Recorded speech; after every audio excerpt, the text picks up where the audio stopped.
Hola, ¿qué tal? Buenas, bienvenidos a todos a una charla más en este viernes.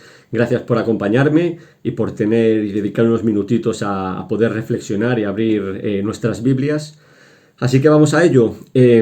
Los que os acordáis, espero que seáis todos, en mi último culto hablé un poco de la iglesia como concepto, como idea, y a lo mejor de los preconceptos y prejuicios que tenemos acerca de ella.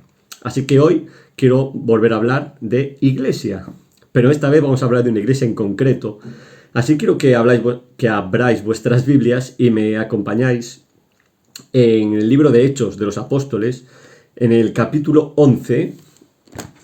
Os dejo un momentito para que lo busquéis. Hechos capítulo 11, y que me esperéis en el versículo 22. Esta iglesia es la iglesia de Antioquía. Nos cuenta Lucas que Bernabé llega a esta iglesia y sucede esto. Acompañadme a partir del versículo 22. Esta noticia llegó a oídos de la iglesia de Jerusalén y enviaron a Bernabé a Antioquía. Al llegar y ver la gracia de Dios, se regocijó y exhortaba a todos a permanecer con corazón firme, unidos al Señor. ¿Qué es lo que pasaba con esta iglesia de Antioquía? Pues que Bernabé vio, al llegar allí, la manera en la que el Espíritu estaba trabajando en esa iglesia. La manera en la que el Espíritu Santo estaba transformando esta pequeña iglesia en Antioquía. Cómo la gracia de Dios reinaba en esta iglesia. ¿Y qué es lo que sucedía? Y es que veía a gentiles y veía a cristianos, veía a judíos que estaban en comunión, que estaban todos juntos, que se amaban, que comían juntos, que compartían, y que había una armonía espectacular, hasta el punto que nos dice que Bernabé se gozó al ver eso, se alegró, se maravilló, o sea, fue hasta allí para verlo con sus propios ojos. ¿Qué tenía esta iglesia en particular? ¿Qué era? ¿Por qué este poder del Espíritu trabajaba tanto en ellos? Vayamos al capítulo 13, a ver qué nos cuenta, que nos amplía un poco esta historia. En el versículo 1 del capítulo 13 de Hechos nos dice así: había entonces en la iglesia de Antioquía profetas y maestros, Bernabé y Simón llamado Níger, Lucio el Cirineo, Manaén, criado con Herodes el tetrarca, y Saulo. ¿Quiénes componen esta iglesia de Antioquía? Pues estaba compuesta por líderes muy variados, con varios dones espirituales. Nos dice que estaban los profetas y los maestros, dones tremendamente importantes para el funcionamiento y para la solidez en la doctrina de una iglesia. Nos dice que estaba Bernabé, que estaba un tal Níger llamado Simeón, que estaba Lucio, un cirineo, que había un amigo de la infancia de Herodes, Antipas, y que estaba nuestro amigo Pablo, el antiguo fariseo Saulo. Las barreras en esta iglesia se habían roto por completo. No había prejuicios sociales, ni prejuicios de razas, ni historias del pasado de cada uno de ellos. Estaban todos unidos en esta iglesia porque habían descubierto a su Salvador. Habría 1000 cosas que los diferenciaba y que los separaba, seguramente, pero había una principal con demasiado peso que los unía, que era que se habían encontrado al Salvador. Lo que hacía la gracia del Espíritu era mantenerlos en una convivencia casi milagrosa. Segunda parte del versículo 1 nos dice que había un tal Manaén que conocía muy bien a Herodes, Antipas, que este Herodes fue el que ejecutó a Juan el Bautista y el que contribuyó a la muerte de Jesús. Menuda ironía de dos personas tan cercanas desde pequeños. Una se convierte en un despiadado hombre de política y otro se convierte en un líder de una iglesia cristiana. Así que la presente lista de estos nombres nos da una representación universal del Evangelio. Este pequeño grupo nos muestra la influencia unificadora que tiene el cristianismo, que tiene Jesús para los que viven en él. ¿Qué es lo interesante de esto? Y es que había, lo que dije antes, había hombres de muchos lugares, con distintos pasados, con diferentes profesiones de las que venían, pero que habían descubierto la bendición de estar juntos porque les unía Jesús. Lo que estaba sucediendo en esta iglesia, en Antioquía, nos muestra la naturaleza misma de la iglesia, en la que todos caben, en la que ninguno debería ser desechado, en la que todos deberían ser bien recibidos. La gracia de Dios no hace distinción de personas, todos lo sabemos, todos lo tenemos más que aprendido y más que memorizado. Dios no hace acepción de personas. Quizás nosotros un poco sí. La gracia de Dios simplemente te cambia, te transforma, te incorpora a una vida nueva de amor. Versículo 2. Acompañadme. Un día, mientras estaban celebrando el culto al Señor y ayunando, dijo el Espíritu Santo: apartadme a Bernabé y a Saulo para la obra a la cual los he llamado. La gracia de Dios no surge sola, no es espontánea, es el resultado de una intervención divina. Esto es lo que vemos en la forma en la que como el Espíritu escoge a Bernabé y escoge a Pablo. Mientras estos están adorando, mientras están sumidos en una profunda comunión con Cristo. Y la gracia de Dios se verá en nuestras vidas en la medida en la que nosotros mantengamos una íntima comunión y una profunda relación con el Espíritu. Y esta es la parte en la que más solemos fallar, en la que más se nos complica el asunto. Hay tantas cosas que hacer, hay tantas cosas que ministrar en nuestras vidas, que muchas veces descuidamos la verdadera ministración, si me permitís esa palabra, que es ministrar para el Señor. ¿Y qué sucede cuando solo ministramos o nos esforzamos y ponemos todo nuestro énfasis, nuestro tiempo y nuestros esfuerzos en ministrar para el Señor?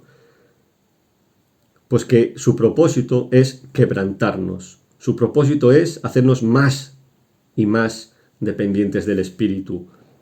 El creyente que busca a Dios de esta manera, muy pronto descubre la manera en la que el Espíritu le puede guiar y a dónde le puede llevar. Vamos a dar un saltito, dejamos el versículo 2 ahí y vamos a ir al versículo 3, luego volveremos al 2. Acompañadme en el 3. Entonces, habiendo ayunado y orado, les impusieron las manos y los enviaron. Podríamos decir que la iglesia de Antioquía puede ser un modelo perfecto que debería ser copiado por el resto de iglesias. La forma como fue fundada, luego la manera en la que sus líderes se dieron la importancia a la oración, nos muestra lo que debería ser primordial en una iglesia. En esta iglesia los líderes oraban. No quiero decir que nuestros líderes no oren, no estoy diciendo para nada eso, pero mantenían una oración constante estos líderes. No sabemos los recursos económicos de los que disponía esta iglesia para poder enviar a sus obreros a evangelizar a otros lugares, pero hubo dos cosas que ellos hicieron antes de enviarlos: ayuno y luego les impusieron las manos. El recurso más importante, más poderoso y más grande que tenían estos obreros era el ayuno y la imposición de manos y la unción del Espíritu. Y con eso ya les valía, sin más. Volvemos al versículo 2. Dijo el Espíritu Santo: apartadme a Bernabé y a Saulo, a Pablo. Hasta este momento, la obra del Señor se había hecho a lo mejor sin una dirección muy precisa, sin una dirección muy específica. aunque si bien es cierto que el Espíritu Santo era quien había capacitado a todos estos hombres para que hicieran este trabajo, es ahora cuando llega un punto de esta misión muy específica, dando lugar a la gran comisión a la que todos somos llamados. Y es aquí donde el Espíritu Santo se constituye como el estratega para capacitar, para apartar y para enviar a sus misioneros. Cuando Bernabé vio la gracia de Dios en esta iglesia, notó cómo la presencia del Espíritu Santo era algo real y no una vaga ilusión ni una mera fantasía. Era algo real que pudo ver. Versículo 4. Enviados así por el Espíritu Santo, descendieron a Seleucia y allí navegaron a Chipre. Qué hermosa es esta escena en la Biblia. Y es aquí donde podemos ver esta triple obra del Espíritu Santo. Primero, tanto Bernabé como Pablo están llenos del Espíritu. En segundo lugar, los aparta de los otros 5. Y en tercer lugar, los envía. Aún a juzgar por los resultados que sabemos que inmediatamente se van a dar, esta misión tenía el éxito más que garantizado. La falta de estas tres cosas, de uno de estos tres ingredientes, podía significar el fracaso en la obra de tanto Pablo como de Bernabé. Y creo que es el por qué fracasamos, por el cual fracaso, vamos a hablar en primera persona, en tantas obras o en tantas cosas en las que uno se empeña, en las que uno se mete. Pero si somos equipados de esta manera, como fueron Saulo y como fueron Pablo, aunque haya oposición del enemigo, que la habrá y la va a haber, el poder mismo del Espíritu nos va a hacer vencedores. Por un lado está Bernabé, el hombre de la conciliación, el de dar aliento, este pastor comprensivo, tolerante. Y por otro lado está Pablo, que está dotado de cientos de múltiples dones, destacándose sobre todo el de la palabra como el más fuerte que tenía. Así que vemos como el Espíritu Santo envió a estos dos que fueron sin duda los que más se dejaron capacitar por el poder del Espíritu. Versículo 5. Al llegar a Salamina, anunciaron la palabra de Dios en las sinagogas de los judíos y tenían a Juan en el ministerio. Bernabé y Pablo están llenos del Espíritu Santo, están llenos de la gracia de Dios, y bajo esta distinción comenzaron la difícil tarea de evangelizar a los gentiles. Pero Pablo ya era un experto en esto de evangelizar, en esto de predicar. No había pasado mucho tiempo sin que él dejase de hacerlo, porque como nos dice Hechos 9:20, después de su transformación, después de su maravillosa conversión, enseguida siguió predicando de Cristo y a Cristo en las sinagogas, diciendo que éste era el Hijo de Dios.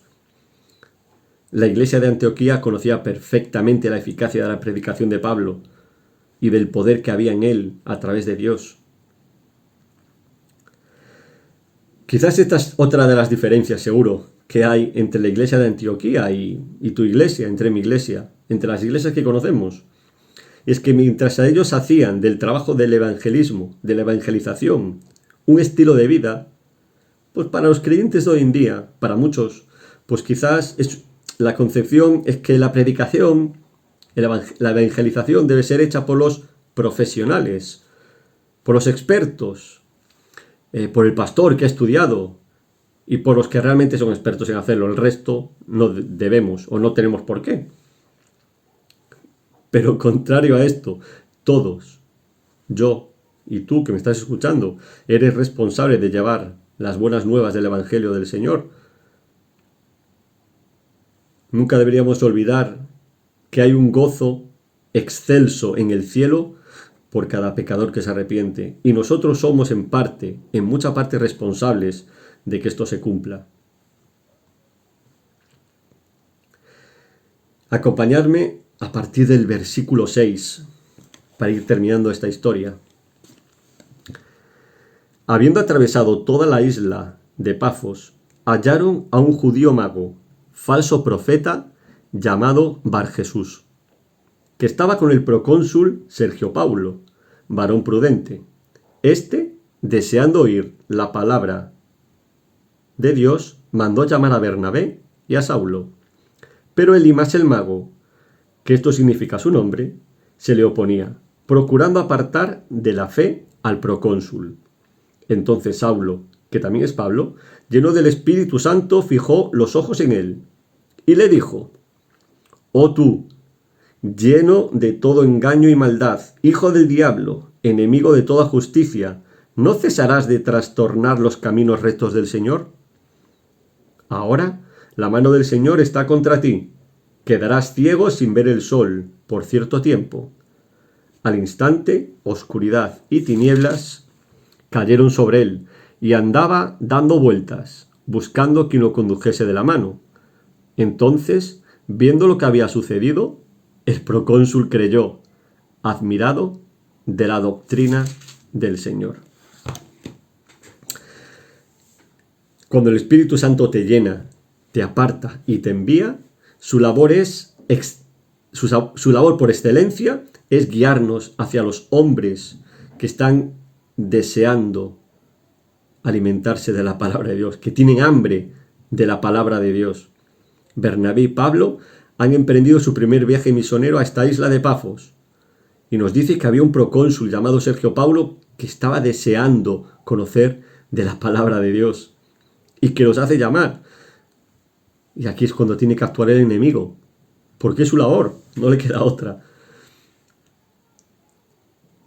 No es un secreto que Satanás está muy ocupado y muy preocupado por los grandes hombres de poder, los que están en altos cargos de poder, para impedir que resplandezca en ellos la luz del Evangelio, porque sería una influencia tremendamente poderosa para muchos. Pero la palabra de Dios ha sido dada para convertir cualquier tipo de corazón, aun el de los gobernantes, y de frustrar las intervenciones de Satanás.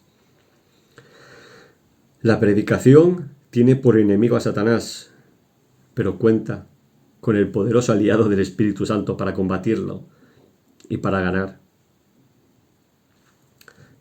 Para ir terminando, porque no me quiero extender mucho más, cuando Bernabé visita la iglesia de Antioquía, se regocija al ver la gracia de Dios. Y tenemos que darnos cuenta de las palabras que utiliza Lucas para expresarla. Al ver la gracia de Dios. No es algo que él haya experimentado, que él se haya imaginado, que él haya sentido. No, él ha visto la gracia de Dios, por el cual es algo casi tangible, algo que se puede ver, que puede estar al alcance de todos. ¿Y qué fue lo que vio? Vio cómo la gracia de Dios ayudaba a romper las barreras sociales, del modo que tanto judíos como gentiles se sentían bien viviendo juntos, en compañerismo, compartiendo, amándose, respetándose. Qué privilegio tenía que haber sido ver esa iglesia, formar parte de ella, ver esa gracia del Espíritu trabajando y ardiendo en las vidas de esas personas. Qué bendición trae a una iglesia cuando la gracia de Dios se manifiesta en todo lo que hace. Y ahora yo simplemente os dejo con unas preguntas que yo me hago cuando leía este párrafo, este texto, esta historia de esta iglesia. ¿Qué es lo que ven las personas cuando vienen a mi iglesia? Cuando llegan a tu iglesia. ¿Con qué se encuentran? ¿Es la gracia de Dios lo que abunda y lo que ven?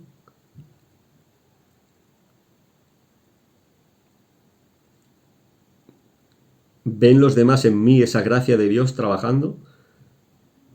¿Ese poder del Espíritu en mi vida? ¿Lo ven? ¿Lo ven en ti? ¿Es nuestra iglesia un verdadero ambiente de gracia para todo aquel que llega, para todo aquel que nos conoce, para todo aquel que tiene un primer contacto con una iglesia cristiana, adventista, con Dios, con Jesús, con su Salvador.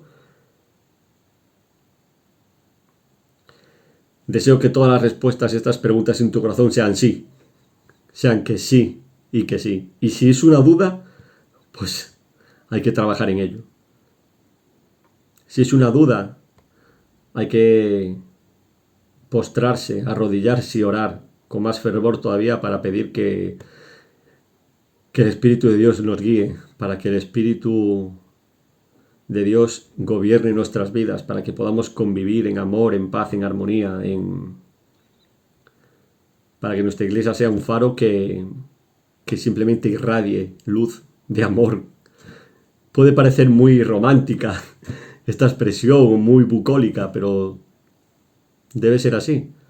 Debemos ser faros que iluminen la oscuridad de este mundo. Igual que ese procónsul, hay muchas personas que están deseando saborear y alimentarse de la palabra de Dios. Pero hay mucha oscuridad que intenta tapar esa luz. Mi deseo es que podamos cada día entregarnos al 1000 por 1000 en los brazos del Espíritu, para que gobierne y dirija nuestras vidas, para que nos seleccione, para que nos elija, para que nos motive, para que nos guíe y para que nos lleve. Que Dios te bendiga y espero que te haya hecho reflexionar como a mí esta historia de esta iglesia de Antioquía. Que tu vida sea una bendición y un ejemplo para los demás. Feliz sábado.